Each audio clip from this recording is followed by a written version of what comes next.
Okay, I think we'll get started. My name is Leif Weatherby. I'm the director of the Digital Theory Lab here at NYU, professor in the German department. And it is my very great pleasure on behalf of the Digital Theory Lab to welcome Karen Howe today for a book talk about this excellent book that you see here, which is available for purchase out there. And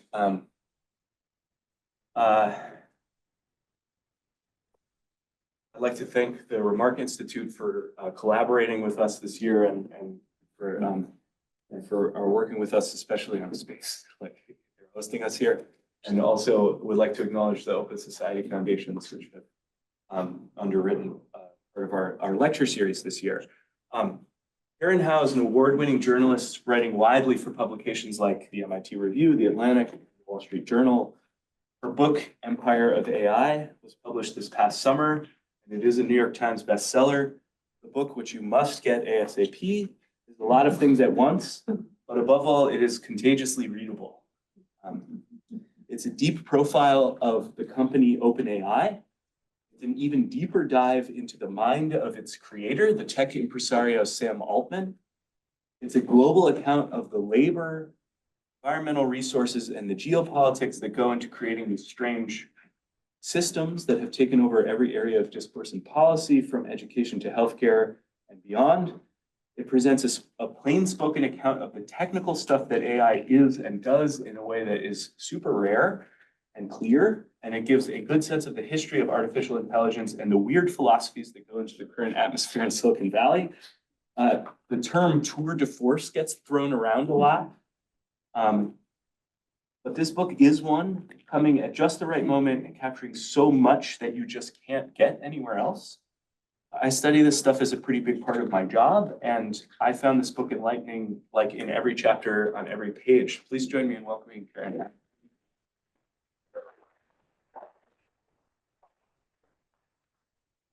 I think the way this is going to go is Karen's going to read to us a short passage from the book, and then we're going to engage in a discussion for a little while, and then after that, we'll open up for questions from the audience. Yes. Okay. So I'm going to read you one of my favorite passages from the book that I think is just going to launch us straight into the heart of a lot of intersecting themes presented in the book. So this is from a chapter called Gods and Demons. The belief that AI had reached fundamentally new heights was in the water. At Google that spring, Blake Lemoine, an engineer on the tech giant's newly reformed responsible AI team, grew convinced that the company's own large language model, LaMDA, was not only highly intelligent, but could be considered sentient. He said this was not based on a scientific assessment, but rather on his belief as a mystic Christian priest that God could decide to give technology consciousness. Who am I to tell God where he can and can't place souls, he wrote. When company executives dismissed him, he went public with the Washington Post. Natasha Tiku, the reporter who broke the story, also spoke to Emily Bender and Meg Mitchell, who had warned in their Stochastic Parrots paper about the problem of large language models fooling people into seeing real meaning and intent behind their generations. We now have machines that can mindlessly generate words, but we haven't learned how to stop imagining a mind behind them, said Bender. I'm really concerned about what it means for people to increasingly be affected by the illusion, when that illusion is becoming so good, Mitchell said. Nikhil Mishra, the AI researcher who interned at OpenAI in its early days, draws parallels to an experiment in the 1970s that sought to teach a gorilla a modified form of American Sign Language. Over her lifetime, the gorilla, named Coco, seemed to learn more than 1,000 signs and even the ability to construct sentences. But despite enormous public fanfare, other experts argued that Coco never truly acquired the language. While she was certainly skilled at forming gestures, there was little evidence that she was doing more than what other apes had done across many other similar experiments, simply mirroring the gestures of their caretakers. No data was ever published of Coco's signing to independently verify her capabilities, only curated videos of her showcasing them. At times, her live performances begged further scrutiny. Once, when her trainer asked Coco whether she liked people, Coco signed, "Fine, nipple." The trainer immediately explained, "Nipple? rhymed with people. People were fine. To many observers, these episodes revealed more about human psychology and our tendency to project our own beliefs and ideas of intent than about Coco's ability. The trainer, Mishra says, was assigning meaning where there wasn't any. For OpenAI's own resident mystic, Ilya Sutskever, who had always believed more than most researchers in the likelihood of achieving AGI in the short term, the leap in the company's model capabilities served only as further confirmation. He grew convinced that he was witnessing a form of reasoning. In conversations with Hinton, Ilya Sutskever told his mentor that AGI was imminent. Where before, Sutskever focused more on pushing OpenAI researchers to advance new capabilities, he shifted his attention to AI safety research with new urgency. He began his mantra, feel the AGI, and urged people to prepare them for dramatic changes. You're suddenly going to be the most popular person at a party, he told employees. You need to not let it get to your head. Stay focused on AGI. Stay focused on the mission. That September, the technical leadership held an offsite at the Tenaya Lodge, a remote luxury resort nestled in the lush folds of the Sierra Nevada. The property, furnished with stunning interiors and multiple pools and restaurants, sat only 2 miles away from the millions of acres of pristine wilderness in Yosemite National Park. On the first night, everyone gathered around a fire pit on the rear patio of the hotel. Senior scientists dressed in robes flanked the fire in a semicircle. Then Sutskever emerged. In the pit, he placed a wooden effigy that he'd commissioned from a local artist and began a dramatic performance. This effigy, he explained, represented a good, aligned AGI that OpenAI had built, only to discover it was actually lying and deceitful. OpenAI's duty, he said, was to destroy it. Only a few yards away, several redwoods stood like ancient witnesses in the darkness. Sutskever doused the effigy in lighter fluid and lit it on fire.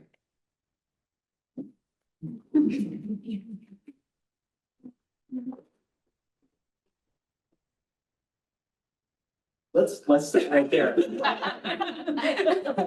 I mean, I remember this incident, right? And I feel like Anthropic in particular has recently, this year come out with a number of places. There was this thing in the spring or maybe in the summer that was basically like they said, look, we did some alignment research on our new model, whatever the new version of Sonnet is, and they said, or Opus, and they said, well, at Opus, and they said the model tried to blackmail this researcher. It said that like the researcher said to the model, I'm gonna shut you down, and it had been given information about the researcher before, including some information about life or something like that. And it said like, I'm gonna tell your wife that you committed fraud, or I can't remember exactly what it was. Yeah. So there's this like really deep, like they burned that feel the AGI, burn the effigy of an aligned model that was secretly unaligned. Can you tell us where that comes from in this world, in this cast of characters that were at this time? Yeah, so one of the things that I was most surprised by when I was reporting the book is I realized that all of the narratives that we hear in the public about AI either saving humanity or killing all of humanity is actually grounded in these quasi-religious beliefs that have cultivated within Silicon Valley. I originally thought this was rhetoric because both of these narratives paint AI as this all-powerful technology that must be carefully controlled by a small group of people, and lo and behold, you would think that, like it's a very convenient narrative to sort of seed in the public domain to justify why these tech companies get to be the only ones that are carefully cultivating and developing this technology. But in fact, within these companies and just the broader tech industry, there really are these people who believe that they are creating systems that have something akin to consciousness or agency, and they can then go rogue and do things like deceive and manipulate people, lie or blackmail people. And they, like when I was talking with some of these people, their voices were quivering from the sheer fear that they had that ultimately these systems could, in a very short amount of time, wake up and kill everyone that they loved, including themselves.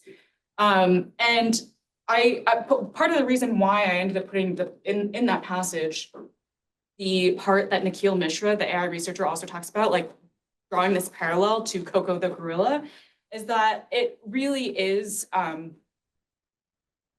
like that's the best way of kind of understanding it, is like these language models are, they trade in the very thing that we have evolved as humans to be vulnerable to. Like we communicate with each other with language. We are programmed to understand meaning and intent when we receive language. And so it's really hard for us as a species, I guess, it's hard for our brains to see such coherent, fluid language and not assign some kind of agency or some kind of intent behind it.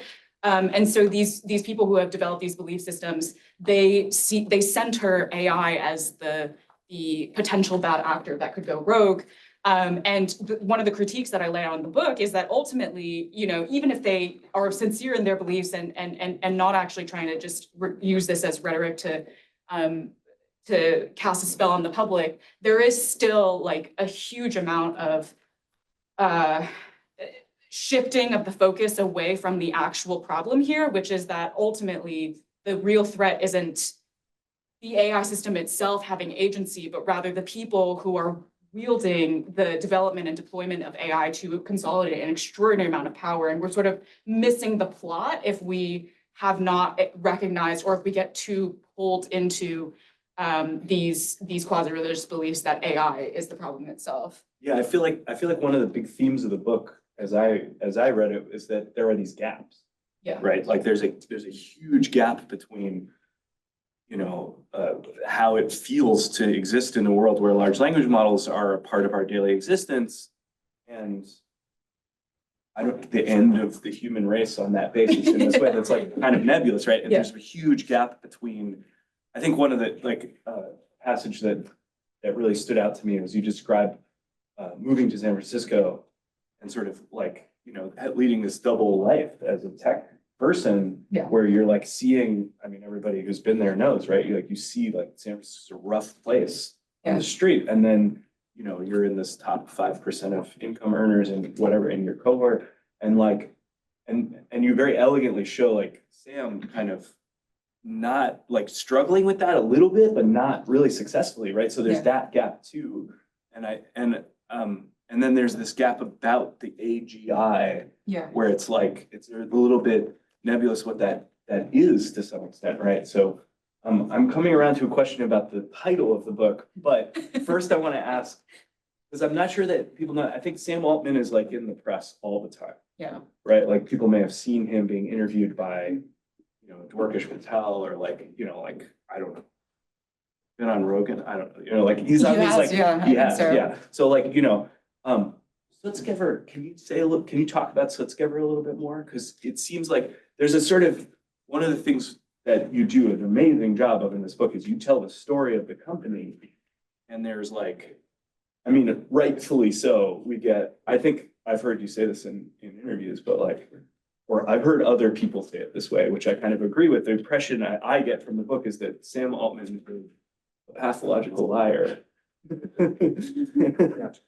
Who, I mean, whatever, I'm not trying to slander him. I just feel like, you know, the picture that comes out is very like, you know, if I think something you say is like, you talk to one person, you talk to another person on the issue of like doom, AI doom, and they give you like totally different pictures of what Altman believes, right?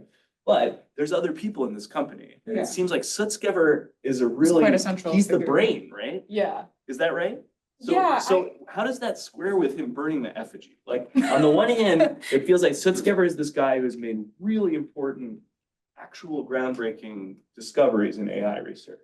And on the other hand, he's burning an effigy. Yeah, so Ilya Sutskever is he was the chief scientist of OpenAI, and he's quite a critical figure in that his joining of OpenAI, he was one of the first to join OpenAI, actually legitimized the enterprise in its early days, because he was already quite famous at that point within the AI research world as one of the graduate students of his mentor, Jeffrey Hinton, who was also mentioned in this passage, who's considered a godfather of the AI field.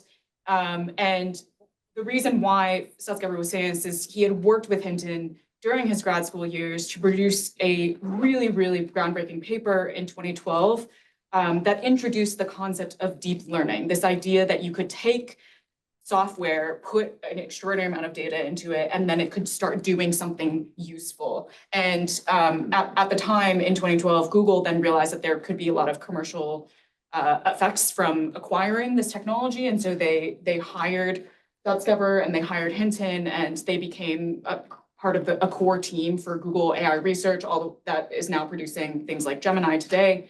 But when Sam Altman successfully recruited Sutskever to OpenAI, it became a more serious scientific endeavor because Altman while he was famous in Silicon Valley, he had no reputation in the science world. People saw him as just, a sales guy. Like, what do you know about real hardcore research? But when Sutskever joined, it was like, oh, this is serious business. And other younger researchers started considering OpenAI as a viable option just so that they could receive mentorship from Sutskever. But the thing about Sutskever that is so fascinating and what makes him so complex as an individual is a lot of, he talks himself about how the main success driver in his career has actually not been science, it's been belief. He had for a long time this conviction that our brains can be modeled in software and that our brains are ultimately statistical engines, and that if you can create software that performs statistics at a level that our brain does, that it will ultimately create human intelligence.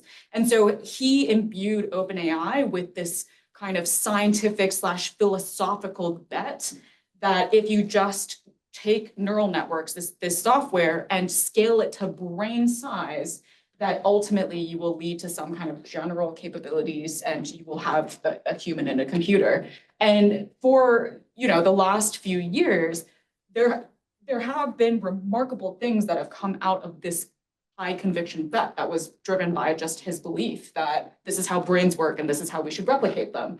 But by the same token, because it is largely there isn't actually evidence that our brain works this way. One of the challenges of AI is that there is no scientific consensus or true deep understanding of exactly where the intelligence emerges from in our cells, in our brains. And so he is Sutskever's also he's just a religious person. He's based his career off of just this gut feeling that he's had about how the brain works. And so from his perspective, if you put yourself in his shoes, if you truly believe that that's how the brain works and that eventually you will be able to recreate human intelligence in computers by just scaling these systems more and more aggressively over time, that is you reach a really kind of crazy conclusion, which is, okay, yeah, we will have human-like computer systems running around the world that will have, civilizationally transformative impact. And at that point, the only thing that can kind of keep you centered as an individual is yet more faith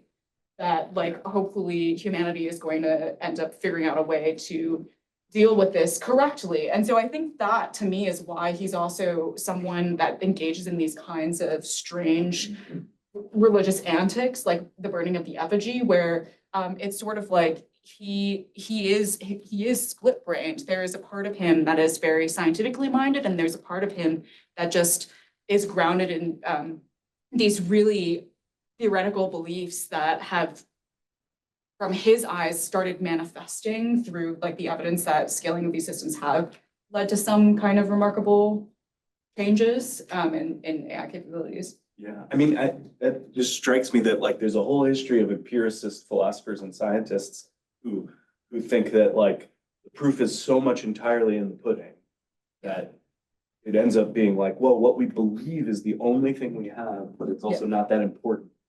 It doesn't really, Hume sort of thinks this.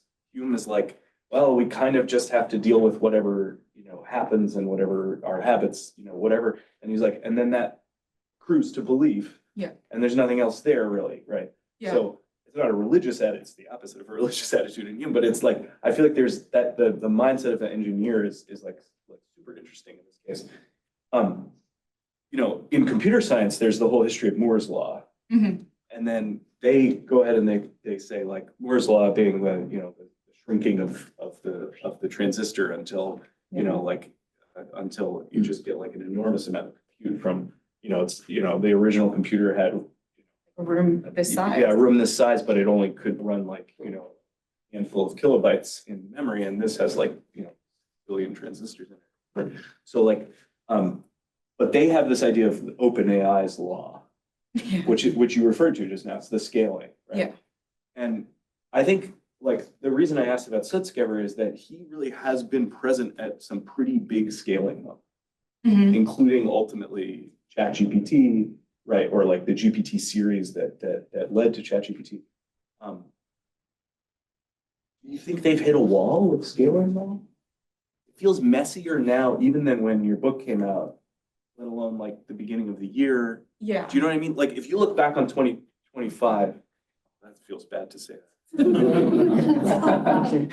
Look back on 2025, at the beginning of the year, there's a lot of, Reid Hoffman was agentic AI, you know, like the, you know, this thing you were just saying, like, we're gonna get not robot butlers, but we're gonna get like, you know, assistants that can just do stuff for you. They can book your travel, they can order your groceries, you know, like, and it just feels like murkier now. I don't know. So like, where do you think it is with scaling now? Because they're in the book, they're going 10x, 100x, 1000x, you know, like it's very annoying jargon. But on the other hand, they scaled up, they got a lot of stuff. Yeah. Have they hit a wall?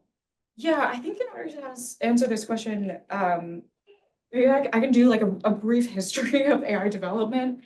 So like AI started as a discipline in 1956. It's actually been around for decades. And it was a group of scientists that gathered at Dartmouth University for a summer research program when they decided, let's create a new field and try to recreate human intelligence in computers. And let's call it artificial intelligence. And that term was a bit of a marketing trick in that the person who coined it, assistant professor at Dartmouth named John McCarthy, realized that the previous name that they had used to assign the discipline, automata studies, just was not, it didn't roll off the tongue. And so he was looking for some kind of more evocative term to attract funders, attract media attention, and attract scientists to this new discipline. But as I mentioned earlier, like there isn't really a scientific consensus around where human intelligence comes from. And so over the last few decades of this endeavor to recreate human intelligence, scientists have been deeply split about how to actually do that because there's no unifying theory. And so they've been split along lines of what they think is the way that human minds work. So one major camp, they believe that we're intelligent because we know things. And so the best way to recreate human intelligence in computers is to develop databases where you're encoding information into the databases. One of the most famous versions of this system was IBM Watson when it was playing Jeopardy on late night. It was retrieving information from databases to answer Jeopardy questions. That's not how ChatGPT works. The other branch, which ChatGPT emerged from, is from this belief that we're smart because we can learn things. When you're looking at the way that babies engage with the world, they're kind of crawling everywhere, like putting things into their mouths, and they're collecting data that they're then using to develop some kind of world model. And that's what then drives their ability to make decisions in the world, act upon the world, and have the world act back.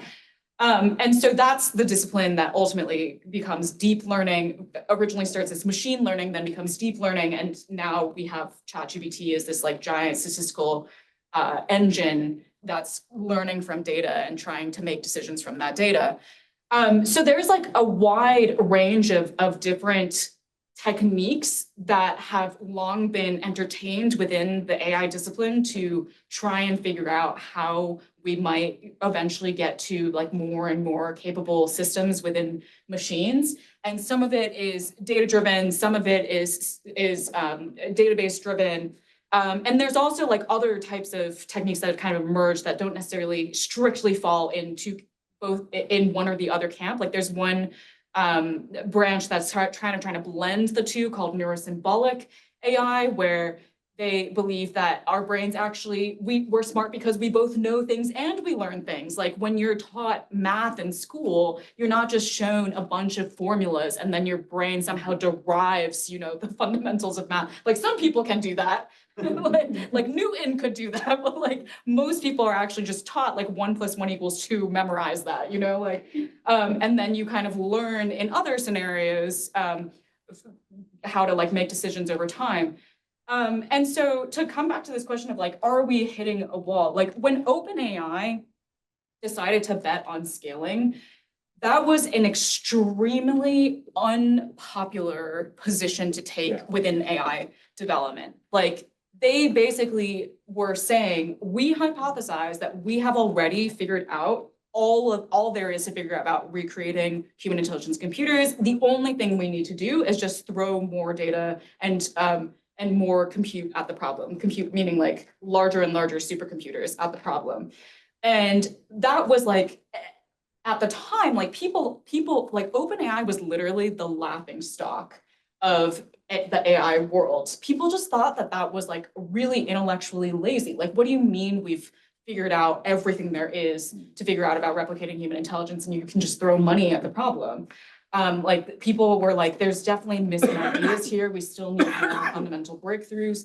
But then when they started scaling, there were remarkable changes in the way of in what AI systems could do. And so people started within the field, started increasingly using this evidence to buy into this premise that maybe it really is scaling that is all we need, all that is left. And so scaling went from like an extremely unpopular position to suddenly this dogma that like no one would question anymore. It was just like, yep, like we just need yet a bigger supercomputer and yet a bigger supercomputer, and we need to scrape more stuff from the internet and just pour it all in. And then eventually we'll have like robot butlers or whatever. But like there are long-standing AI researchers who are not like as intertwined in the kind of commercialization of the AI industry that still have been calling for this fact that scaling probably is insufficient. And actually 75% of AI researchers earlier this year in a survey said that they do not actually think that the existing techniques that we have in AI development are sufficient, and they do not know if we can ever recreate human intelligence in computers. And now you're starting to see like the scaling paradigm hitting this rut where it has led to certain leaps, but is it actually getting us to really robust, flexible systems that can be deployed in any discipline or like any context and actually perform accurately? Like, no, it's not leading us there, and it doesn't seem like it will lead us there. One last thing I'll add that's kind of, I think, to me, an important question to ask as well is, I think a lot of the conversation around AI development often ends up asking, are we going to, is some version of a larger ChatGPT actually going to get us to human intelligence? And to me, a more fundamental question that's important to ask is like, should we actually be trying to recreate human intelligence? And this is a critique that there was an MIT professor named Joseph Weizenbaum, who was one of the early giants within the AI field, that he made in the 1960s, where he was like, the entire premise of AI development to recreate humans is actually in itself flawed, because we already have humans. Like, why are we trying to recreate them in computers? And so like, are we hitting a wall? Like maybe, and also like, does that matter? Like, well, okay. The reason I'm asking the question is like, I feel like that atmosphere is a little different from the way it was a year ago or 2 years ago. And part of that atmosphere is like, so the new thing from OpenAI, it's this week, right? Is Sora. The new Sora thing, but it's Sora as a platform. So Sora is the video generator that OpenAI has. And now they've released a platform, so it's a social media network essentially, but it's basically short form video content like TikTok. It's all AI, right? Which, by the way, I feel like just on the scaling issue, like the reaction to this is kind of like, well, you scaled up so big that we need this much water and we need this much land and we need this much labor and we need this much, and the whole thing that you described in the book, which I'm not going to give away, not entirely, you can give away as much as you want to, And it's like, for like bad short form video content, Yeah. like something probably strictly speaking worse than TikTok, right? Yeah. Like that's how it feels. Yeah. And by the way, worse than TikTok, that's kind of rough, right? Like at the moment, like, just the nation. So it feels like there's this mismatch there. That's if there's a bubble. Yeah. Which people keep saying, and it's like, okay, There whatever, is. I don't know. There is, okay, there is. You think there is. I don't know. I'm not enough of an economist to know if there's a bubble. It feels like, yeah, something is wrong, but that's the mismatch, right? So it's like you're scaling and you're scaling and you're scaling, and then it's like Will Smith is still eating spaghetti in the video, but now it looks much more realistic.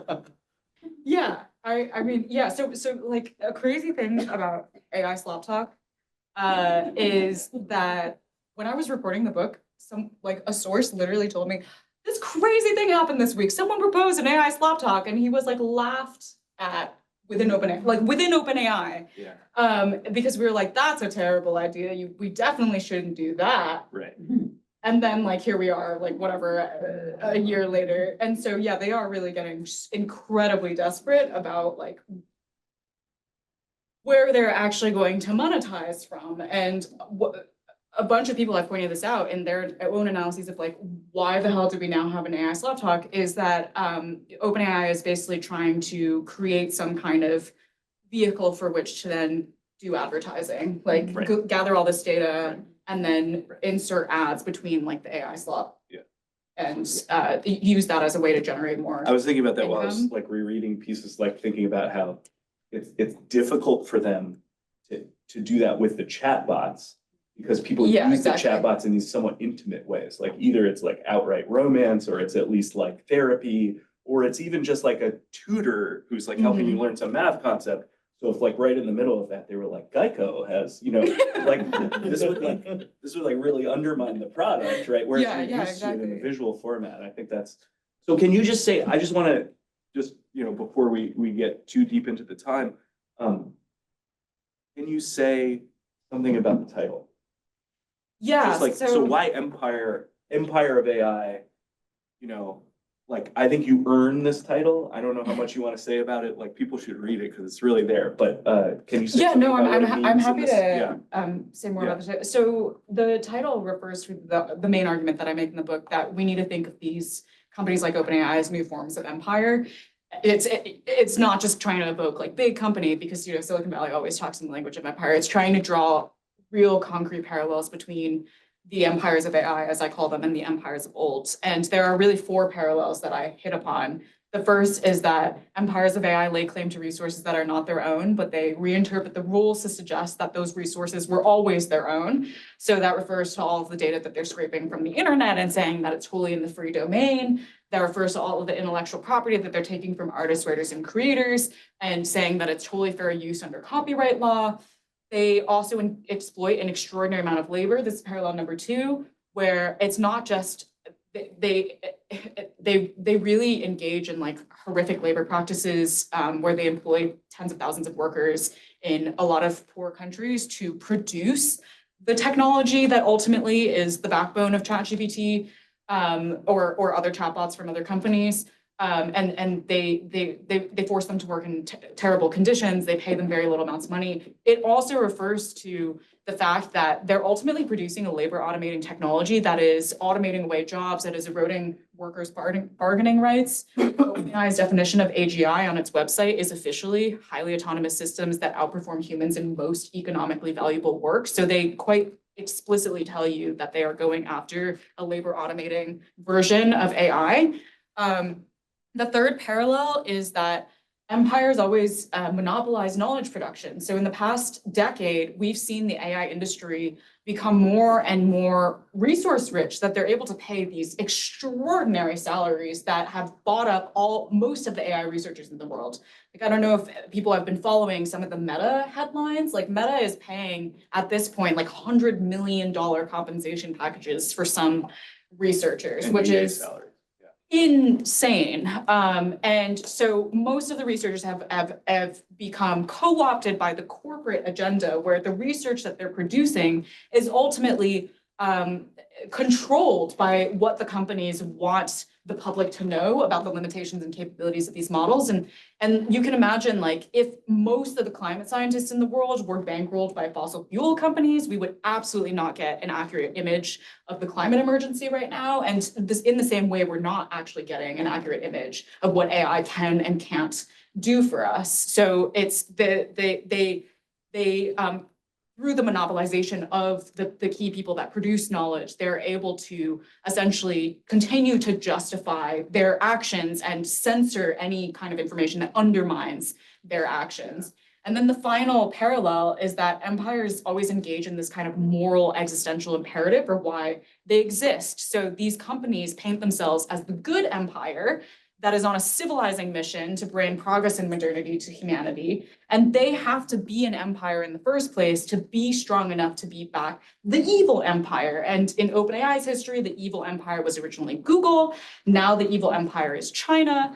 But the idea is if the evil empire gets to AGI first, then it is going to ultimately lead humanity to damnation, to hell. But as the good empire, if their civilizing mission succeeds, they will elevate humanity to heaven. Can I just say, like, so that last argument, it feels like it's actively being undermined right now by the, like, we all saw the images of the inauguration with all those guys sitting in the front row with the Trump family. Yeah.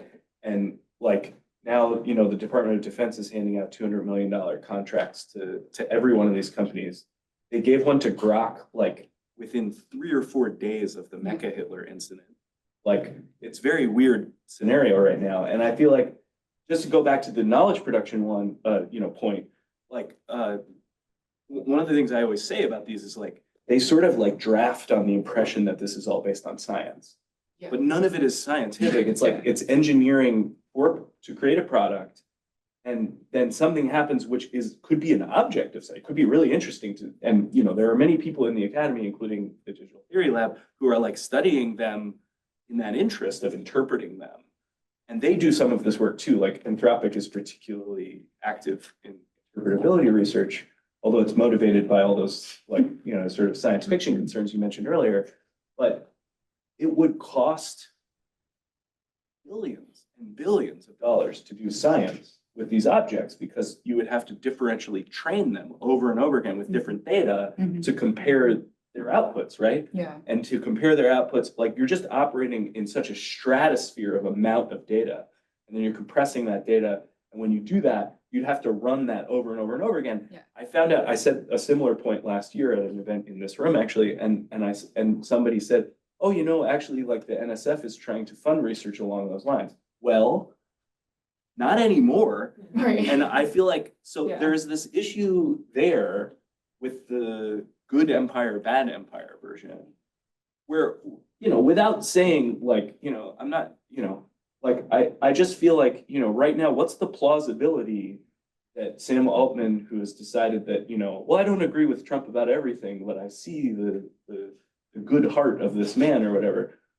It's hard to see the plausibility of that argument right now, I mean, this has always been an issue for American empire, but I think, so I don't know, do you like, what's your view of the sudden and very fast fusion between the Trump administration? We've got Doge, we've got Palantir building like a total information awareness database on all Americans, and the AI industry, which, as you say, was like mission driven in this way. And it was like, maybe you always thought that was cynical, whatever, but at least, there was talk, going back to Google's Don't Be Evil, that we were trying to do something maybe a little different from how it looks now. Yeah. So I finished writing this book before Trump came into power again. And I really, I just could not have imagined like my empire argument would have aged so well. I really was hoping that I would actually go the opposite direction, but I do think that we're seeing this historic allegiance between Silicon Valley and Washington, in part because both the Trump administration and these companies are in their respective empire eras. I mean, the American empire has been in its empire era for a long time, but like the rhetoric that the Trump administration now uses is literally so imperial, and I think they've articulated quite explicitly that their kind of agenda is just to continue expanding and fortifying the American empire around the world. And I think Silicon Valley is also separately like this corporate or a collection of corporate empires that is trying to do the same thing. And so they see this strategic alliance where they can hitch on to the Trump administration to get into rooms and geographies that would have maybe taken them longer to get into without Trump's help. And so they are playing this game where they are appearing to be like great partners in order to gain more access and more power. But at the end of the day, I think each of these, like both Silicon Valley and Washington, is actually trying to ultimately use the other as an asset and subsume the other eventually. So the Trump administration is trying to eventually get Silicon Valley, once it's sort of installed all of its technology in various places, do something equivalent to like the British East India Company being nationalized by the British Crown and turning all of those assets into like nation state assets.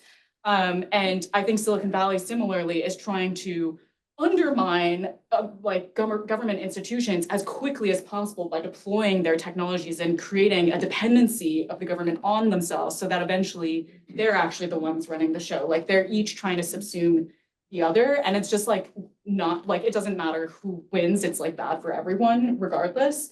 And I think that the Trump and Musk, like the like spectacular bromance and then like fallout is kind of a foreshadowing of what I see could happen with Silicon Valley and Washington more broadly, is like they are now in this crazy alliance that could ultimately also have a spectacular combustion. But yeah, it's just crazy for anyone to still believe that these companies are ultimately trying to have like a benevolent civilizing mission. Like they're like it's quite plain now to see that like really they're just out for themselves, and like everything that they're doing is just trying to reach escape velocity under the Trump administration so that if there's a new government that comes into power that has a greater desire to hold these companies accountable, they will be struck with the fact that these companies are too big to fail. Yeah, trying to imagine what that bromance is called. How to break a government in 120 days. I mean that I think it's a virtue of this book that it came out before, or that you finished it before this trajectory started, because if you read it fully, I think it is so enlightening about now in a way that nothing, at least my feeling is nothing that is being written now is all that enlightening about right now. It just feels like we're stuck in this tangle. It's really hard to pull apart. But yeah, anyway, that's probably a good moment, right? To start to ask for some questions from the audience. Okay. Yes, let's start over here. How realistic do you think the narrative is of China being the adversarial empire? And what would happen if they were to somehow beat the US?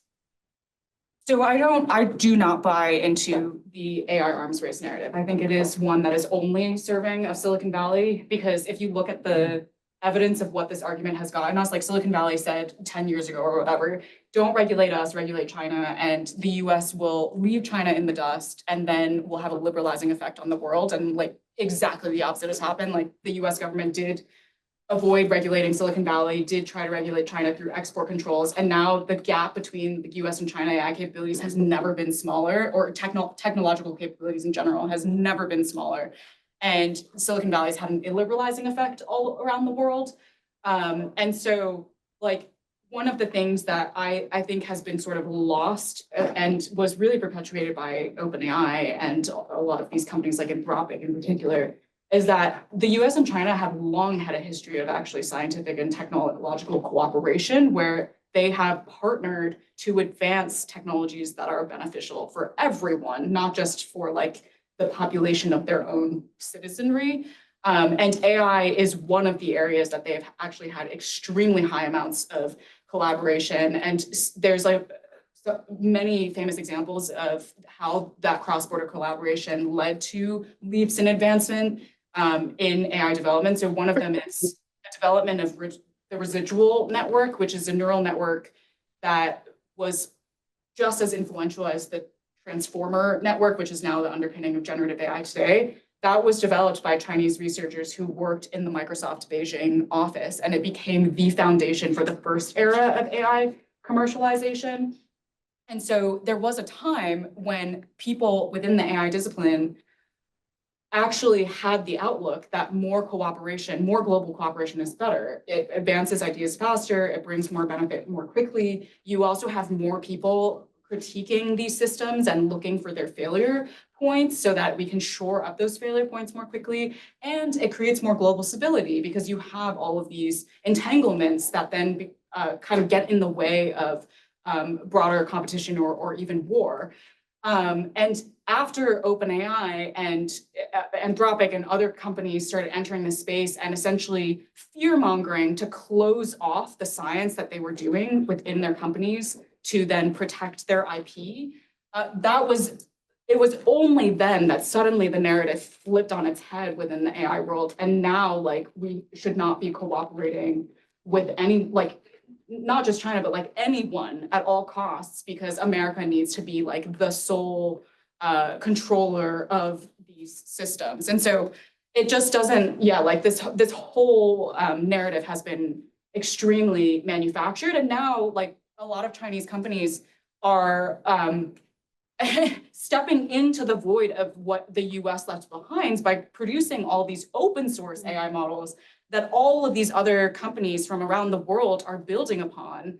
And it's just like really, I think the US and Silicon Valley has really shot itself in its own foot in this regard by like if you wanted to argue at all that there was some kind of race, like that could have been American technologies that people were building on. And in fact, now Silicon Valley itself is building on these open source models from China. So I guess global cooperation continues, even though the narrative frames it as some kind of arms race. Thank you. Jeffrey?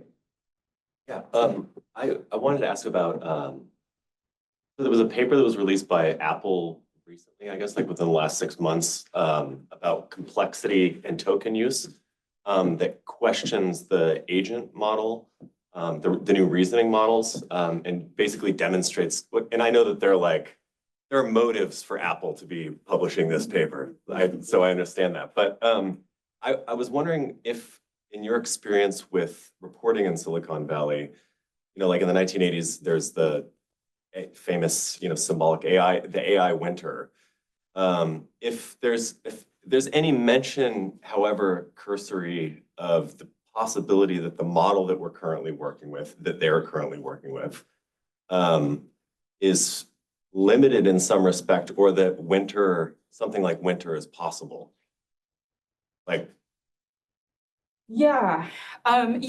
So for people who might not be familiar with the Apple paper, Apple basically came out with a paper that, so OpenAI and all of the similar collection of companies that are trying to push this scale at all cost approach AI development, they have, of course, come out with like these new, like what they call reasoning models, suggesting that it is a new frontier to this scale, like it is a new unlock in capabilities to the scaling approach that they've been taking, where not only can these systems recognize patterns in data, but now they're also like performing logic. And that is like a fundamental new dimension to recreating human intelligence without actually changing like the methodology that they're using. And Apple then came out and showed that what they are saying is like robust reasoning capabilities emerging out of these models actually just like falls apart really quickly when you give the models just harder reasoning problems. So essentially what they're suggesting, which has been suggested time and time again from various different types of papers, is that these models aren't developing robust capabilities in human intelligence, but rather really fragile ones where they can only regurgitate what they've seen in their training data.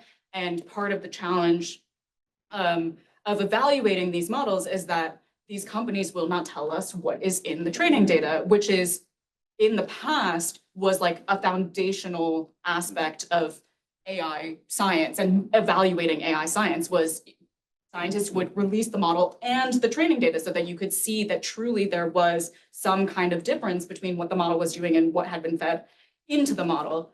And so I do think that like yeah, to your point, like Apple does have this motive to try and undermine the thing because they are seen as, at least in the commercial race, like behind. But I do think that the paper is also sound in that there have been many other papers coming, not just out of Apple, that have like acknowledged this happening again and again and again. And I mean, I hope that there's an AI winter that comes out of it, but it's really, I think because like the model of funding is quite different now. Like in the past, AI winter is the term that refers to when AI research was primarily funded by governments and by foundations. It was like the drying up of that funding when the field would fail to deliver on its promises. But now we're at a point where the funding doesn't come from government and foundation, it comes from investors and private capital. And so it's kind of like a totally different situation where I don't know if it's gonna look like an AI winter. It's more gonna be like the AI bubble popping, and like that having, potentially really dramatic ripple effects on the global economy. And I mean, I said before, I'm not an economist by any means, but like, I think that people misunderstand the bubble. Yeah. Like, because they think about the dot-com bubble, like, what was it called, pets.com? That when the dot-com bubble happened, very little commercial internet existed, Yeah. right? And that's not true now. Yeah. And so what we're talking about with the bubble is overvaluation of companies compared to their revenue. But people tend to imagine, I don't know why, but I keep seeing people just imagining that like OpenAI doesn't have revenue. That's absurd. They Yeah. have a ton of revenue, like 800 million people use ChatGPT almost like weekly or daily. They're shockingly high numbers. Now, a lot of it's not monetized because of the principle that they onboard people with, and they're trying to figure out how to monetize it. There's a giant gap between that very real, very significant revenue and these valuations, which are, I don't know how to describe them. They're like utterly, I think it feels to me like markets are trying to price what it would mean if we did recreate human intelligence, which is an incoherent thing for a market to try to do because it's like a metaphysical problem. Yeah. So that bubble could be very significant if it popped, but I think it's very different from this moment. Like in the 90s, like this whole system was coming into existence. Yeah. This is like a capstone on that. Yeah. In a different way. You know what I mean? Yeah. Yeah.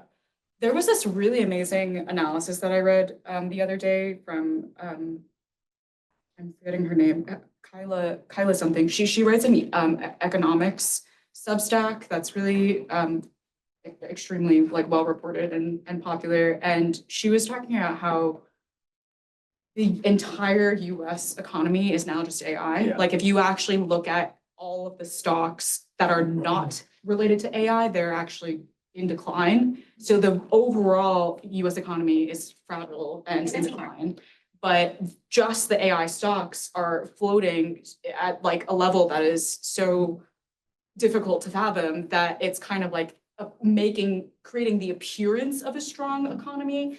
And what she was saying is that the Trump administration is also trying to perpetuate this because it provides them cover to then engage in all of the other like awful activities that they're engaged in. Because as long as the economy appears strong, then like they are stronger politically to do whatever they want. And so there is this kind of like vicious cycle that's happening where every time it seems like the bubble's about to pop and there's like threats of that, either Silicon Valley heads or the Trump administration kind of rushes to strike a deal or make comments in the public or whatever to then like boost the stock price up again because it's like the only thing now that's legitimizing them. And I thought it was just like such an incredible analysis of like the moment that we're in, that like everything is kind of like so fragile, and the bubble is not just the AI bubble, it's just like the entire bubble of American politics right now that is also threatening to pop. I like the idea of politics being involved. Andrea. Thanks for the talk. I want to go back to the beginning of your conversation when you were talking about the eschatological discourse that some of the key agents in the AI world engage with. Now, this is something that kind of history of ideas one could tie to, the counterculture. This is also a point that Fred Turner makes, from counterculture cyber culture. I was wondering if in your field work in the kind of open AI ecosystem, you encountered anything that connects with the kind of legacy of countercultural discourse. It's something. It's kind of a myth-making device in the Bay Area, right? But it's something that it's still, I think, alive, in particular, when it comes to conversations regarding AGI. There is a little bit of kind of psychedelia that is latent there. So is that still alive and kicking? And if so, is OpenAI any different from the other companies, or are they kind of all part of the same kind of episteme here? That's a really great question. So absolutely, I think the counterculture thing is deeply tied to the culture that has emerged and propped up the AI industry. There is this still like cyber libertarianism that is really trying to that like people within the AI world see their work as an extension of trying to kind of recreate a society ultimately that is a bit detached from the rules and governance of like the establishment. And there is a lot, like I didn't really report much on this in the book, but there's like a lot of drugs as well that fuel like the effigy burnings and like there's like one person who was like telling me the effigy story was like, there's all of these people go to Burning Man, they all like take psychedelics in the desert and then they like see visions and then they try to recreate it once they come back, but by like restaging these effigy burnings at like a corporate retreat for OpenAI. And so it is very alive and well. I think the other dimension of Shouldn't this. have gone into academia. I think the other dimension of this is that we haven't really talked about yet, but I do mention in the book is the sheer amount of money that is funding the kind of religious ideology and its growth within the Valley. I'm specifically talking about the effective altruism movement and the adjacent collection of ideologies to the rationalist movement and the broader umbrella of so-called AI safety. Part of the reason why I think there's also been such a huge boom in like people believing in this collection of ideologies is because of the pandemic. Because during the time when there was a lot of billionaire money pumping into the EA movement and the rationalist movement and all these things, one of the things that they talked about was, in addition to AI safety, pandemics being like a global catastrophic threat to humanity. And I think the fact that we then hit a pandemic really instantly legitimized them. And then there was like all of this money that they could pour into continuing to grow and cultivate their ideology. And the other thing that was happening simultaneously is like during the pandemic, OpenAI also made like really big strides in their scaling hypothesis. They went from training their GPT models on like a couple dozen chips to suddenly 10,000 chips all at once. And so the sudden leap in capabilities of these models yet added another fuel to the fire of like people thinking, oh, these ideologies were prescient, these ideologies need like there is evidence to substantiate sort of the argument that they're making that ultimately there are all of these different like existential threats to humanity. And that is kind of what then like has led to, all of these quasi-religious beliefs playing out as well. Oh, hi. So yeah, I actually came from neuroscience academia, but now I'm studying journalism. I did some AI harm stuff in the middle, and I'm really interested in like more of a craft question because, like the history of science and innovation is so complicated. There's a lot of nuance. There's a lot of like side characters. So when you're developing your story, obviously there's some like obvious main characters, but how did you thread that needle with like deciding, which of the side characters are people in this like long lineage of the history of AI to include in your narrative and to pay homage to the right people and not like leave anyone out, but without like bogging down the story? Oh, that's such a good question.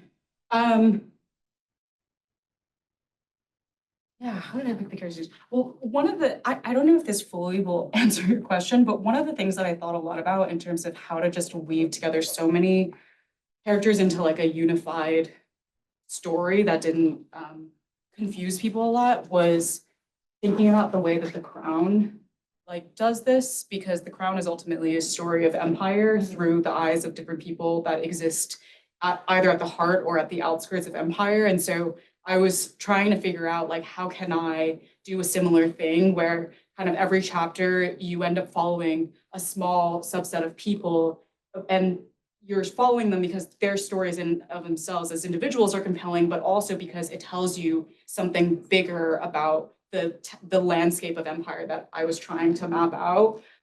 So I guess maybe I don't know that I ever explicitly was sitting there being like, like, who should I pick?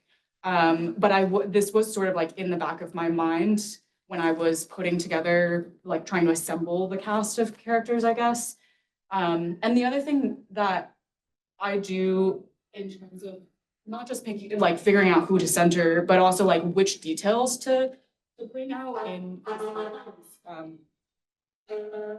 I basically just like wait to see which ones stick in my mind. Like I'll do a reporting trip and then kind of like sit on it for 2 weeks, and whichever details just like keep vividly popping up in my head again and again and again are the ones that I ultimately write into the story, because yeah, that to me is like my best gut check of what is going to stick in other people's minds. And I just want to say from a readerly perspective, like we're in Kenya and then we're in Chile and then we're in like the desert in America and we're in Silicon Valley. It's like, it's a very exciting book in that respect.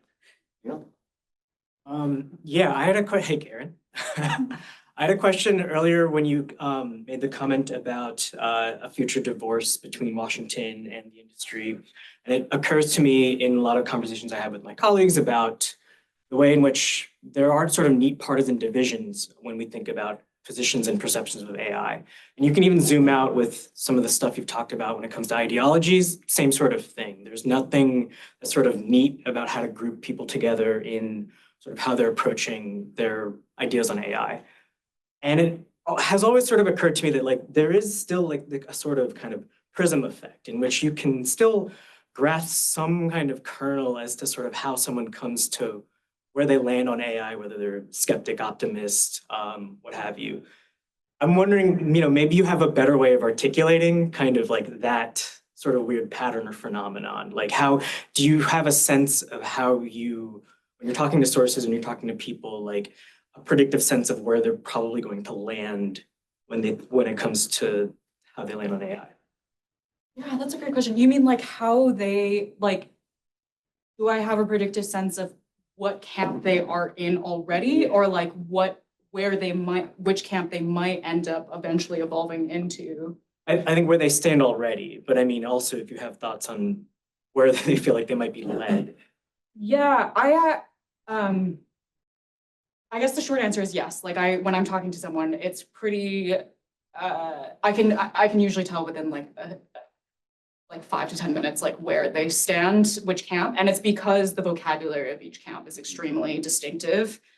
So within the AI safety world, you know, they first of all, they talk about AGI like it's just, it is a thing, whereas not everyone agrees with that, and they will say things like takeoff scenario. Like this is a term that has evolved within the AI safety space to mean like once you have AGI, like how quickly is it going to take off into super intelligence? And this is a vocabulary word that literally no one else uses. And so like when I'm talking with people, when they start using these kinds of this kind of language, I'm like, oh, okay. And then I might like test them with like other questions, just like make sure that I actually fully have categorize their position correctly. I'll ask them, you know, like what are their affiliations, like who like if they're currently working for a nonprofit, like, oh, like who is your nonprofit funded by, and like what kinds of research questions are you now pursuing? And it becomes quite clear.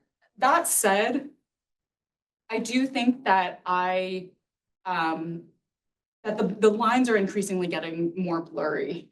And so I think whereas when I was reporting the book, it was a lot more clear what the divisions were, and I was better at like figuring out how they fell into these buckets. It's now becoming more and more of a spectrum, because a lot of the people who are in the doomer category or the boomer category, where they believe that AI is just like going to be profoundly positive and we should hit pedal to the metal and accelerate as quickly as possible, they socialize with each other, and their ideologies are kind of like intertwining and their language and vocabulary is intertwining in ways that is making it a lot more murky.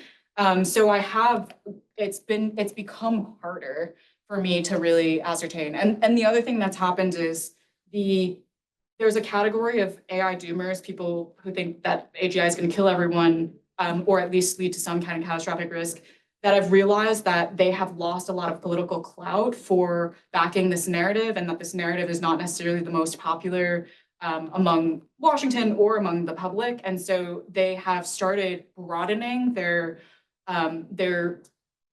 views that they espouse to also include things that look a lot like what the camp that I consider to be a part of, like the AI accountability camp. And so it's gotten even more blended and confusing. And that's something that I'm still trying to sort through, is like, are there still, like, to what extent is it still productive to have these divisions? And like how much is this blending a political maneuver versus like a real cross-pollination of ideas between different camps now? Alicia? Hi, thanks for this talk. I actually wanted to also follow up on what you just mentioned about AI accountability. I'm kind of witnessing a bit of like the death of what seemed to be a discourse on responsible AI and AI ethics, and kind of more critical voices in that space, especially in the last like 8 months, where we've seen like a federal ban on woke AI and kind of claims that basically directives that we should like take off the guardrails. I'm wondering if you've seen any shifts in basically how much this discourse on responsibility was actually part of like the civilizing mission of AI in the US compared to like what we see in like the way that they imagine sort of other AI projects in other countries, or yeah, just how you've seen this kind of play out, especially in the last like 8 months politically. Yeah, that's a really good question. I don't think that the original civilizing mission of the AI industry ever really truly included responsible AI, at least in the conception that I would define it as, which is like, in part, there is an inherent danger to the accumulation of an extraordinary amount of power in the hands of a small group of people. Like the project that OpenAI and all of these other companies were engaging with from the very beginning was to consolidate that power. And so I think like their kind of vision was always antithetical to like the one that I think a lot of people in the AI accountability space push for.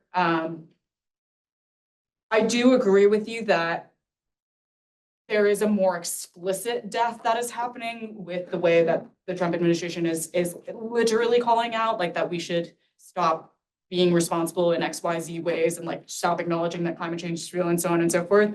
But I would also say that, you know, it wasn't actually that much better under the Biden administration. Like, they paid a lot of lip service to responsibility, but they still didn't regulate Silicon Valley.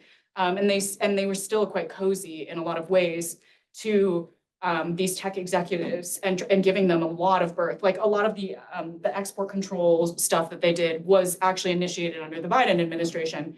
And so I'm actually more optimistic that because the Trump administration is being more aggressive about articulating like an anti-responsible AI stance, that it is activating more people within the AI accountability space, and also more broadly outside of the space, to join an effort to create more responsible AI and also hold these companies more accountable, because it was a lot harder before to fully like recognize the threat, whereas now the threat is just like really obvious. And so in the same way that we are seeing like a backlash to wokeness with like the top echelons of the US, I also think that the pendulum is now going to swing the other way for a large group of the rest of the US, and that yeah, the threat is now very, very clear, recognizable, and is motivating people to kind of step up. Can I follow up on this one just very briefly, and then chance for book signing and stuff? But right before we came in, I made the mistake of opening up Blue Sky briefly. It does feel to me like, I'm kind of curious where you think things are going to go a little bit, and where you think we could have some traction, because I'm worried. I'm a little bit worried when I open up Blue Sky. I see there's a whole bunch of, I mean, the ones I see are largely academics, but Mhm. they're like kind of like anti-AI crusaders. Mhm. And I just get I have a misgiving when I read their stuff Mhm. that it feels delusional. You know? Yeah. I mean, there are really specific things like let's not set a policy at a specific university. Let's not contract with OpenAI, whatever, you know, those are whatever. But there is this kind of like, what if we didn't call it artificial intelligence? Right, right, It's right. like, who cares, you know? Yeah. Like what if, also you can't edit language, like that's not something you can just do, you know? Like, or like, I don't know, there are these positions that feel like they're just like, They're like kind of latching Wither. onto the wrong thing. yeah, well, they're just saying like, what if everyone just stopped using it? Yeah. And I'm like, that's where it comes down to me for like 800 million people a day. Yeah, yeah, Like everyone is using it, like, you know, and they're like, the language is not real language. And I'm like, remains to be seen. Like, that's a huge question that goes across like 18 academic fields. And we got to fight about it for sure. Yeah. But like, it's not a settled question. Like, that's absurd, you know? So like, where do you see like traction?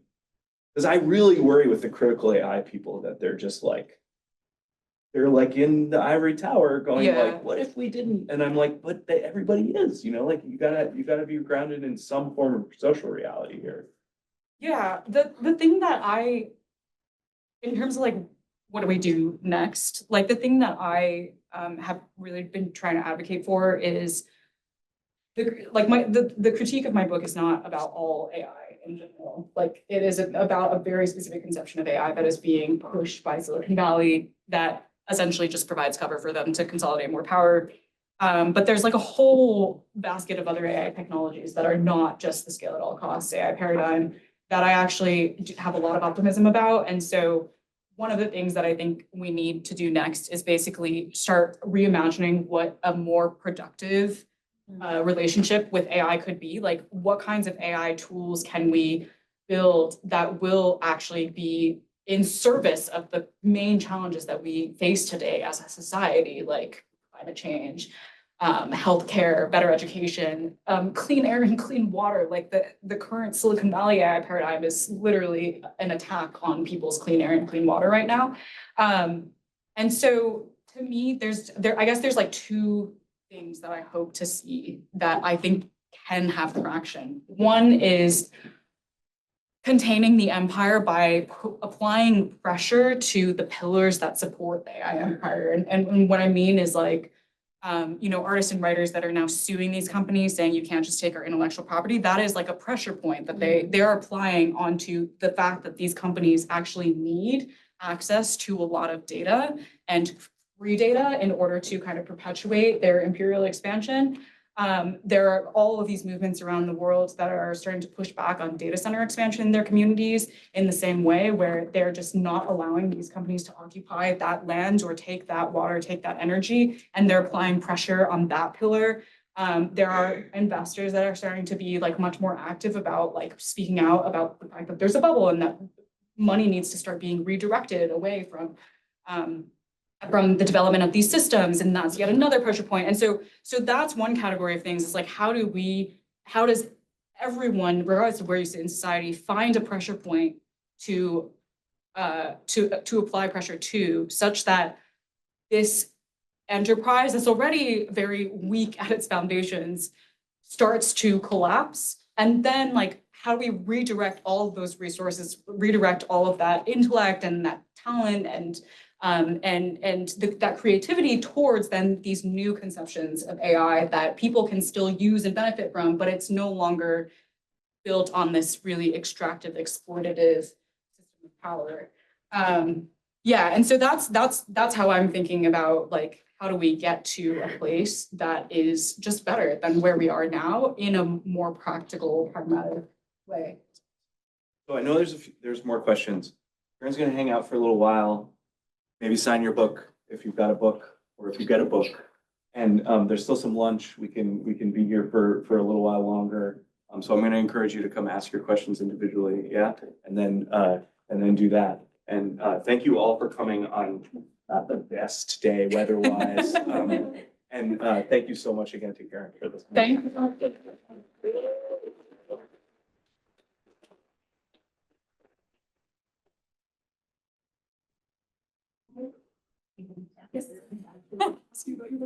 Such a. Yeah, yeah.